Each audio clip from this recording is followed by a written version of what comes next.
Creative research is actually, I think, a term that's coming into more and more use, and because of that, it also tends to mean a lot of things to a lot of people.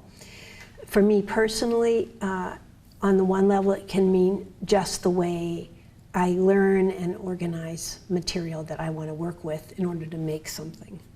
For some people, it's the actual rehearsal making process. That is, there's research going in when we gather ourselves together and actually begin to move together or try to figure out what the text is or something like that. That's also a form. And then I think in creative research, I feel like there's just a wide array of means by which we get the information. So in my case, I didn't think of it as creative research when I was first starting out, but just the way I would interview people to get ideas or to get help on something, or if I was getting ready to teach a class, especially when in my early days of teaching old people, it's like I had no idea what to do with with their bodies in a way. I mean, I only worked with young people and I was still very young at that time. So even the act of shaking someone's hand and maybe getting my hand onto their back for a minute to sort of feel what their bodies were like, that's like a form of trying to get to some understanding in order for me to do a better job at what I'm doing. So I think it means a lot of things. Why does creative research matter to me? Maybe I'd start by saying I think in the arts we have, perhaps in recent history, we've really emphasized the product. Like everything has been about the show, the gallery, the publication, the thing that people experience.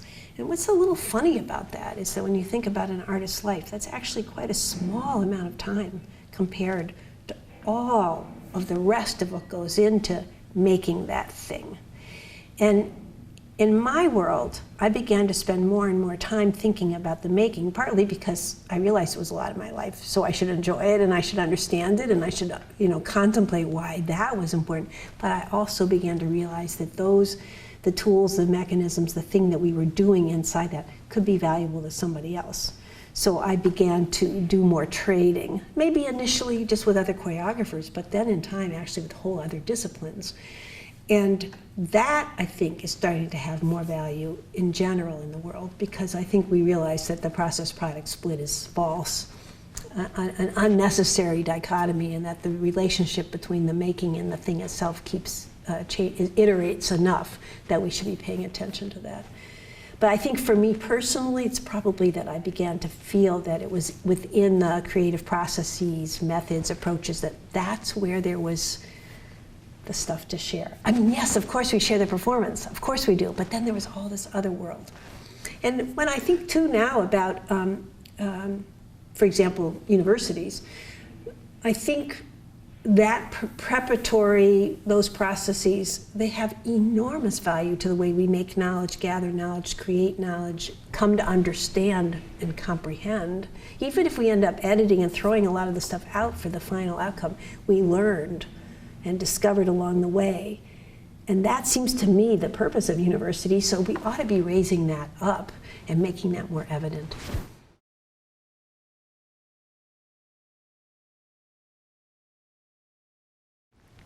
The question of sort of who's in the dances and what are the dances about, which was a question that occupied me for a long time. I think part of that grew out of my upbringing. My father was a great social activist, and I mean, there wasn't a day really growing up where he didn't ask us, and what are you doing for the world? But I think the initial change was just the fact that I wanted to have old people be in this piece I was making about my mother's death. And I don't know, I'm not sure I would have persisted the way I did if it wasn't such an urgent situation for me. What was interesting is at the time I started dancing with the old people because of my mother's death, I was also teaching a class at the women's prison not too far from here in Jessup. And that was equally profound. But in my mind, the idea of spending time with people was eventually to bring people together, and to bring people together across their borders, and that art would even serve that larger purpose. And the prison people wouldn't let me let the prisoners out. I mean, I was like so naive. I was like, hey, we need to, it was like, oh, of course, that's not going to happen. but I did love that work. So I really put my shoulder to the wheel in relationship to older people. And once I did that, then my world expanded. Yes, I know I influenced theirs. I know I changed a lot of things in their lives, but honestly, their impact on my role was much bigger. Another aspect of my work that both makes me part of but sets me apart from my generation of choreographers is, with a few exceptions, I'm really interested in story and in narrative. Lots of different ways of getting at that, but maybe I'm kind of old-fashioned in that regard, the old story ballets and even musicals. I like the story. And when I think about what are the stories of our time, it's not Swan Lake, unless you decide to make that an environmental piece about the last swan or something like that. It's not the story of our time. What is the stories of our time? Well, they were stories I found from people I met in the communities I spent time in, but also in some of the history. That is to say, like the piece I just completed about that mixes the Civil War with our current wars. But I think science is a big part of the changes that we're facing, whether it's science and technology or just the science, and the speed with which science is moving means that people don't have enough time to catch up with the implications. And I often think that that's where art and culture step in. The other thing I would say about the scientists is that as I was beginning to pick apart ideas about creative research, by being in the world of science for over a decade now, it really puts me in relationship to observation, research, evidence, testing, obsessions, the tedium, all the things that we put up with, they put up with, and it was very, very helpful to just be in tandem with them and to sort out the nature of everything from how we ask a question, how we rehearse or mess with the question, how we edit, which public we speak to, why, how, all that. It's really fun to think about together.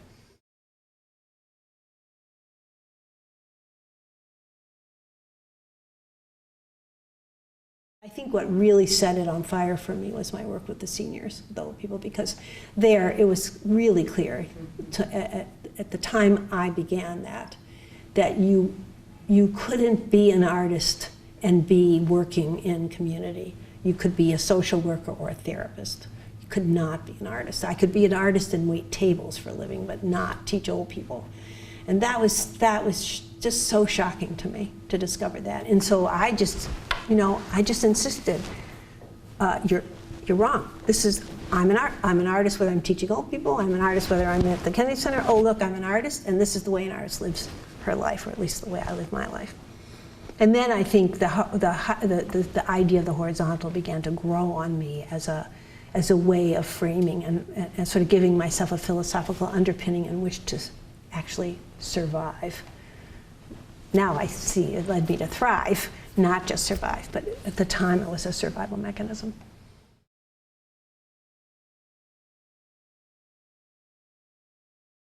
One reason I like questions is that when you ask questions, rather than make statements, you actually leave room. There's room in there for people to live, breathe, respond. There's an openness.